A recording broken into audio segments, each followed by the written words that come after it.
Hey guys, Corey with Camel ADV. Just going to do a video here about what's going on in my world. Not the type of video that I normally do, but I figured this might be of interest to some of you across our social media channels. We've got about 70,000 followers, subscribers between Facebook, Instagram, and YouTube.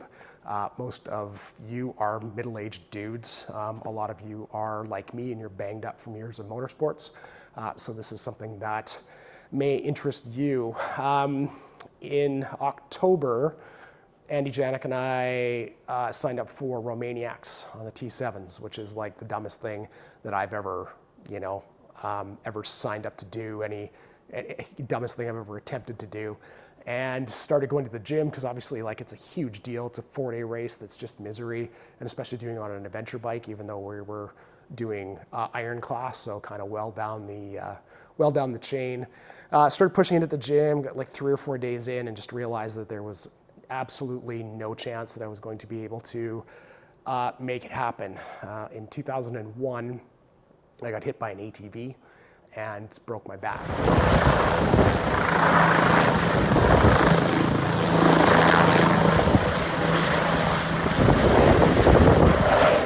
So since that time, 23 years, every day has been mildly miserable, if not totally miserable. So with the broken back, I damaged a couple of discs, and over the years they've just been progressively worse. There's a few options to deal with this back issue in Canada. The traditional stuff is, physiotherapy, yoga type stuff, Pilates, core strengthening, everything else. You can get cortisone injections, which I was doing for a few years, and it definitely helped, but not a long-term solution. So they can fuse the vertebrae. So you have your vertebrae, and then in between each vertebrae, there's kind of a rubbery disc, and that allows you to twist and turn and creates the mobility. So when you do a fusion, they're basically bolting the vertebrae together so that there's no twist, there's no movement there, which really helps alleviate the pain, but you lose the motion. So that's a bit problematic.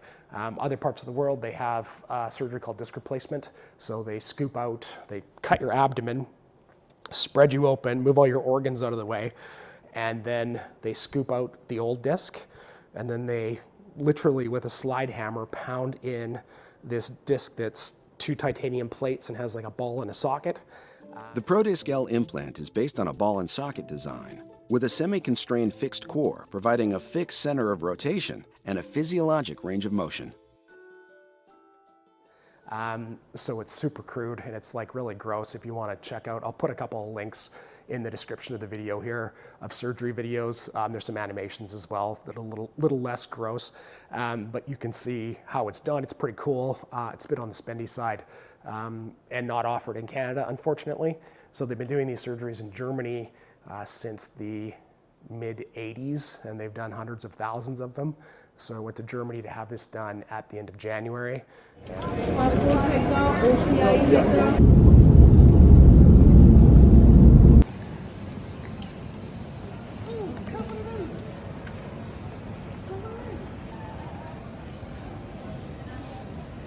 seems to like us.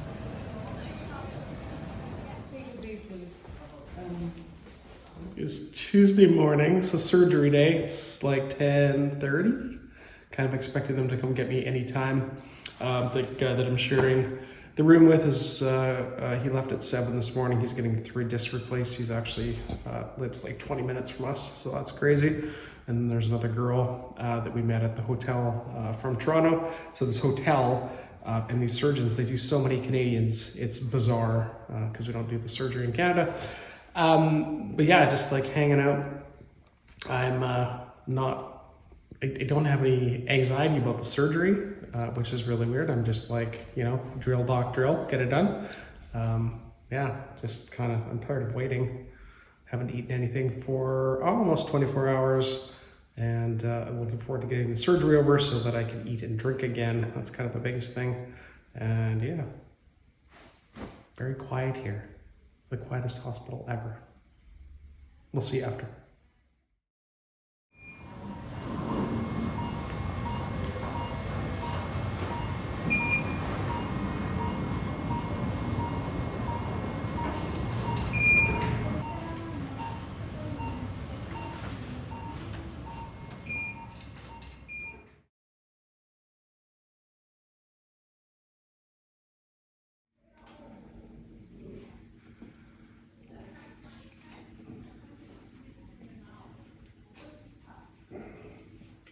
So surgery was yesterday, and it was about 11 in the morning.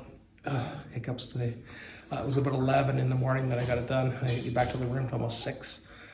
Surgery was 2 hours, and it went smooth, but they had to keep giving me more and more painkillers in the recovery room, and then they keep you for 45 minutes per shot. So it was a lot of pain yesterday coming out of it, but I couldn't stand. I was pretty wadded up and bent over, but now I'm actually able to walk with the walker. So a lot of progression today. These hiccups can go away anytime. I don't know what it is. Day 3? Is this Thursday? Thursday. So surgery was Tuesday. Was walking really well at the end of yesterday. Pretty good this morning, and then kind of back to being pretty stiff and sore today.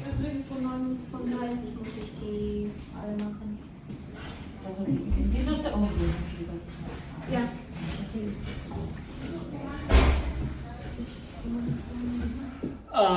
It's Friday morning, I think. So surgery was Tuesday. It's Friday morning. I've got this thing they call dead foot. Drop foot. Drop foot. So I got a really fabulous brace on here to keep things moving. And I'm hoping this goes away in the next week or 2. It could be permanent, which is gonna suck. But yeah, other than that, things are pretty good. Back doesn't hurt at all. Just that. So hopefully I didn't come all the way to Germany to fix one problem and leave with a new one, but we'll see. Doing stairs today, so that's call that a win, even if it's not particularly fast.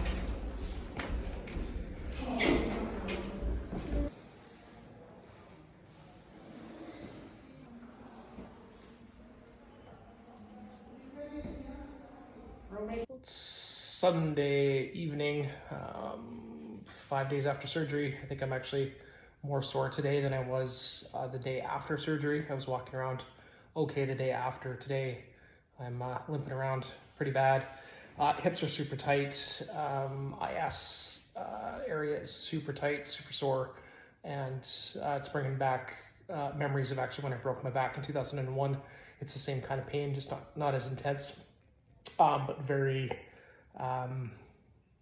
very stiff. We are off to rehab facility tomorrow for a week, so hopefully I can get some dry needling, IMS gun kind of stuff for the muscles in my back to relax them so that I can actually start walking properly again, and I'm looking forward to shaving. Oh, and one really cool side effect, one really awesome side effect of this whole thing that nobody mentions is your balls swell to a ridiculous size. So they're like literally the size of avocados each, and they're black. It is terrifying. It's like literally 2 hands full of balls. It's quite uncomfortable. I don't recommend it at all. So just at the airport in Dusseldorf, Germany, headed to Heathrow and then home from there. Last night was probably the worst night of sleep that I've gotten on the entire trip. Was in more pain last night than I was even a day or 2 after surgery. Was in bed for 9 hours yesterday, and my Apple Watch didn't record any sleep whatsoever. So even the little bit of sleep that I'm getting is terrible. I am surprised at how I feel based on all the tutorial videos that I watched about this. People were up and walking an hour after surgery. They were doing stairs by the end of the first week, which I was doing too, walking the next day and doing stairs 2 days later. And then things just kind of fell off a cliff, more and more pain as the days have gone on, and be glad to go home and kind of hit up my own physio people and my own doctors for our own meds, our own plan to try and get this all under control and see what we can put together and salvage the riding gear is the goal. I thought it was going to be super self-conscious rolling through the airport in a wheelchair, and as it turns out, when you need a wheelchair, you just don't give a fuck what people think. 10 weeks post-op, 9.5 weeks post-op today. My back pain is largely gone for the first time in 23 years. is pretty bizarre to experience that. It's just one of those things that's always there, and you just kind of live with it because you don't have a choice. And then all of a sudden one day it's not there. It's a very strange feeling. You don't realize the weight that you're carrying until you don't have to carry it anymore. I've basically been away from the shop for the last 2.5 months with the surgery, the recovery, and then immediately after that, I was getting like 2 hours of sleep, and then it was like an issue of sleeping pills to try and get some sleep, and then I was a bag of shit all day, and I was coming into the shop and being here for like an hour and a half, and then just going home because I couldn't function. And now kind of got that sorted out, have weaned myself off of all the pharmaceutical stuff, and now I'm right into a cold that I've had for a week and a half, which has knocked me on my ass. So kind of ready for this stuff to all be gone and just sort of get back to life. I've got a few more weeks of light duty before I can get the thumbs up from the surgeons to start carrying more than 10 pounds and to be more active. So I'm not really a big gym rat, but I am looking forward to going to the gym and getting some weight training in and some cardio, because I have just been sitting around for basically 2.5 months and it's just killing me. So one of the complications with the surgery that I picked up, unfortunately, is something called drop foot. So your foot pushes down like you're doing a calf raise or pressing the brake pedal on a vehicle, and then your foot also can tip up. And I don't have the ability in my right foot to tip my toes up, which is really annoying. So I've got a brace on my foot to be able to walk properly. So I got this thing, and it keeps my foot from dipping down too far, because when I walk, I can't pull my toes up. So as I'm walking, I'm dragging my toes and catching them on things, which is really shitty. It's a nerve communication issue between my spine and the muscle in my shin, basically.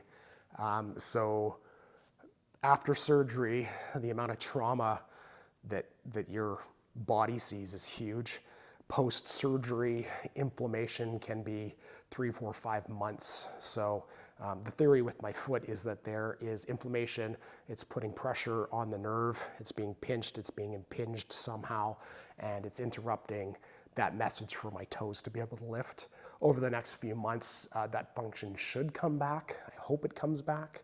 The silver lining is that it's my right foot. So when it comes to riding a bike, I just need it to be able to push down on the brake pedal. If it was the right foot, then I would need it for upshifting. So kind of caught a bit of a break there that it's my right foot. But right now I'm kind of clomping along like Frankenstein. When I walk, my foot sort of slaps the ground when I walk, and it's a bit annoying. So I've got a very visible limp, and hopefully that goes away over time. Thanks for listening to me bitch and complain and whine about my life.